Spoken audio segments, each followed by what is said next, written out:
Hello મિત્રો, જય શ્રી કૃષ્ણ. આપ સૌનું સ્વાગત કરું છું મારા ચેનલની અંદર.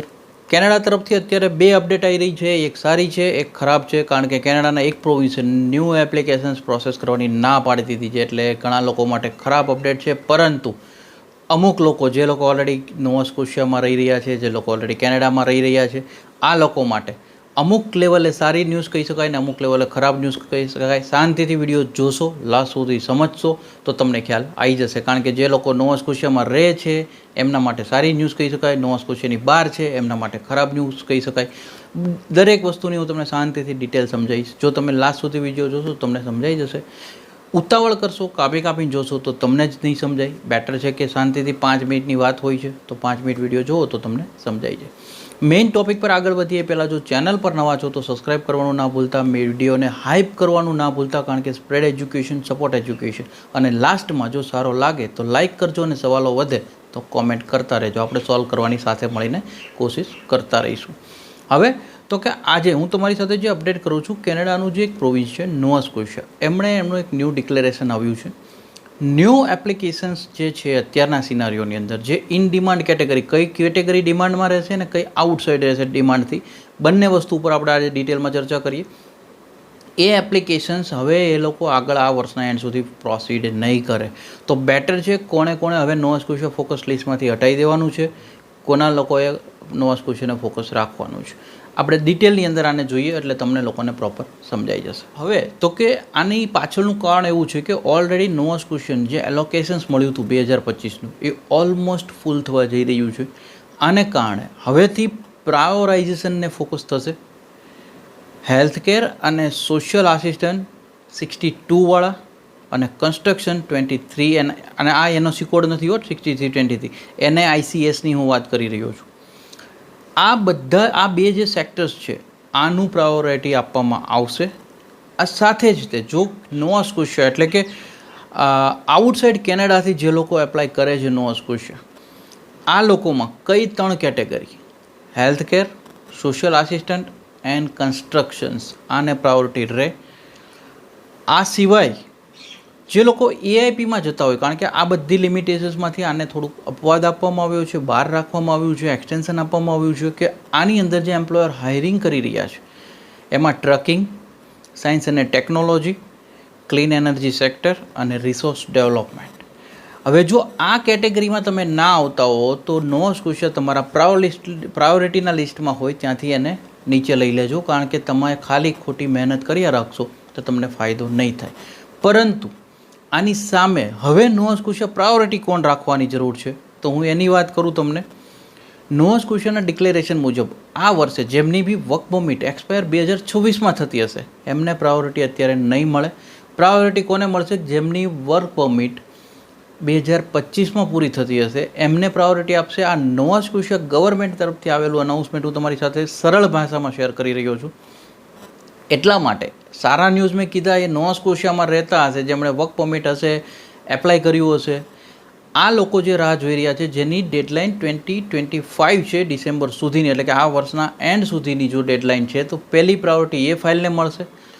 ત્યારબાદ નોવા સ્કોશિયા ગવર્મેન્ટે 2026નું ડિક્લેરેશન મુજબ એવું કર્યું છે કે 2026માં નોવા સ્કોશિયા એ રીતે આગળ જશે કે 26વાળાની વર્ક પરમિટ જે પૂરી થતી હોય એને પ્રાયોરિટી મળે, જે લોકો ઓલરેડી નોવા સ્કોશિયામાં હોય.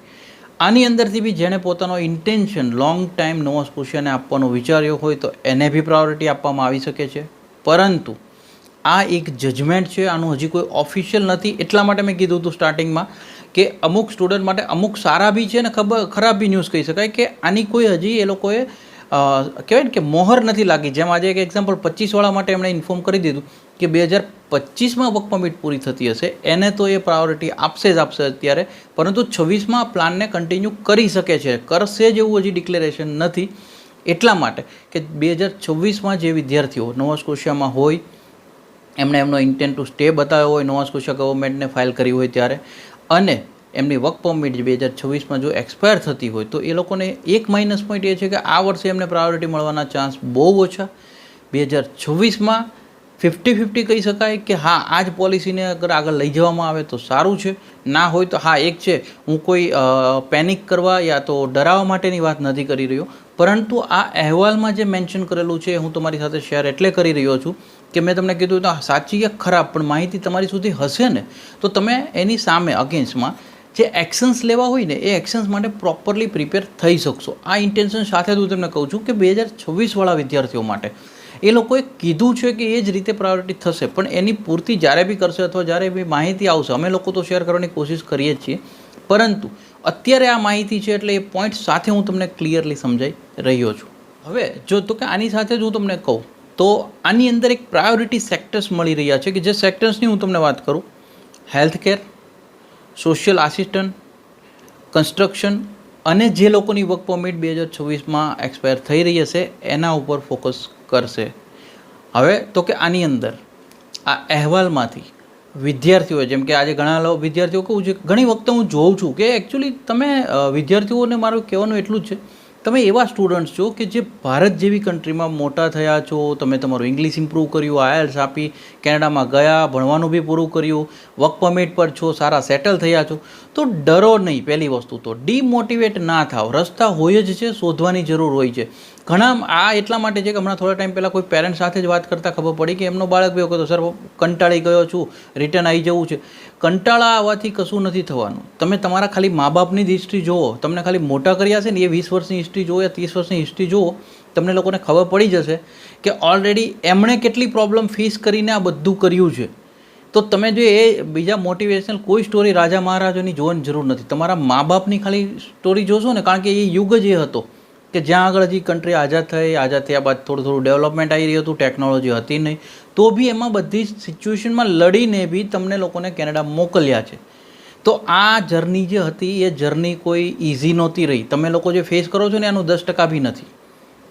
તો આ બેટર ઓપ્શન છે કે આ વાતને સમજવાની કોશિશ કરો. હા, અંદર ઘણા લોકો ડરવાની જો વિચારતા હોય તો ડરતા નહીં. મેં તમને જે પોઈન્ટ્સ આવ્યા છે એ જ ક્લિયર કર્યા છે કે અહેવાલમાં છે, પણ એનો મતલબ ક્યારેય એવો નથી કે તમને ફોકસ કરશે જ નહીં કે એવું કંઈ નથી. ફોકસ કરશે જ અને સારી રીતે બી કરશે, પરંતુ એ આપણા હાથની વાત નથી, ગવર્મેન્ટના હાથની વાત છે. અત્યારે જે અહેવાલ આવ્યો છે એમાં આ મેન્શન કરેલું છે, તો આપણે આને આગળ આ રીતે લેવું જોઈએ. ત્યારબાદ કદાચ એ વખતે એવું બી બને કે ભાઈ જેમ અત્યારે 2025વાળાને પ્રાયોરિટી મળી રહી છે તો 2025ને પ્રાયોરિટી આપે છે.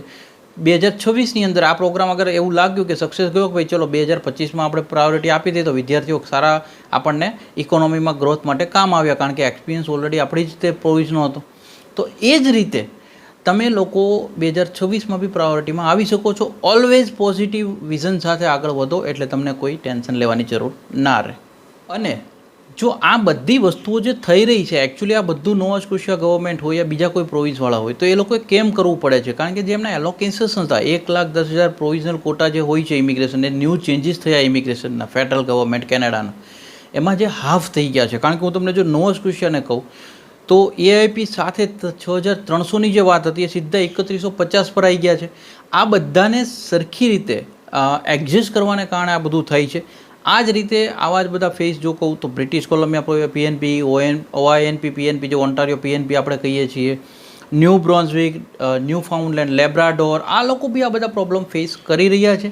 આ સાથે જ તે એક નાની અમથી અપડેટ હું તમને ક્યુબેકની બી આપું કે જે બી એક સારી અપડેટ કહેવાય. ક્યુબેક પ્રોવિન્સે ફાઇનલી એમનો જે ન્યૂ સ્કિલ વર્કર પ્રોગ્રામ છે આમના દ્વારા ઇન્વિટેશન ચાલુ કર્યા છે. 260 જેવા આઈટી આપ્યા છે. એની બી જો અગર ડિટેલ જોતી હોય તો તમે કોમેન્ટ કરજો, આપણે ચર્ચામાં એને લઈશું. પ્રાયોરિટી એ લોકોને મળી છે એમાં બી કે જે લોકોને ફ્રેન્ચ આવડતું હતું. હું તમને ઘણા વિડીયોમાં કહી ચૂક્યો છું, ફ્રેન્ચ જેટલું એડ કરશો એટલું ફાયદો થશે. આવનારો સમય કેનેડાનો કદાચ ફ્રેન્ચ લેંગ્વેજનો જ હોય એવું લાગે છે. જેમ 2015 પછી આઈએલટીએસની અંદર 7 ઇંચ અને 6 ઇંચની વાતો આવી ગઈ કમ્પલસરીની, એવું જ એવું દેખાય છે કે લગભગ 2030 સુધીમાં તો ફ્રેન્ચ લેવલ મેન્ડેટરી હશે. જેમ કેનેડા જવું છે તો ફ્રેન્ચ આપવી પડશે. કદાચ સ્ટુડન્ટ વિઝામાં બી આવી જાય, કદાચ વર્ક પરમિટમાં બી આવી જાય, પરંતુ કદાચ એવું દેખાય છે કે ફ્રેન્કોફોન કોમ્યુનિટીને પ્રાયોરિટી મળશે. જો તમે લોકો બી કેનેડામાં ભવિષ્ય વિચારતા હો તો શીખી લેવું તમારા લોકો માટે સારું રહેશે, જેથી કરીને તમને આગળ ફર્ધર બેનિફિટ્સ મળી શકે. આજે બી અમે જે બી અહેવાલ આવ્યો છે ને બહુ સરળ કરીને તમારા લોકો સુધી પહોંચતો કરવાની કોશિશ કરી છે. હજી બી કંઈ કન્ફ્યુઝન વધ્યું છે કોમેન્ટ કરજો, આપણે સોલ્વ કરવાની કોશિશ કરતા રહીશું. અને વિડીયો મેક્ઝિમમ લોકોને શેર કરવાનો ના ભૂલતા.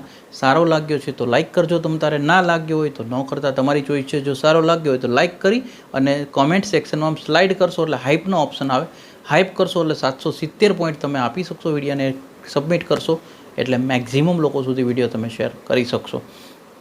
Spread education, support education, always એજ્યુકેશનને સપોર્ટ કરતા રહેજો. Thank you so much. જય હિન્દ, જય ભારત.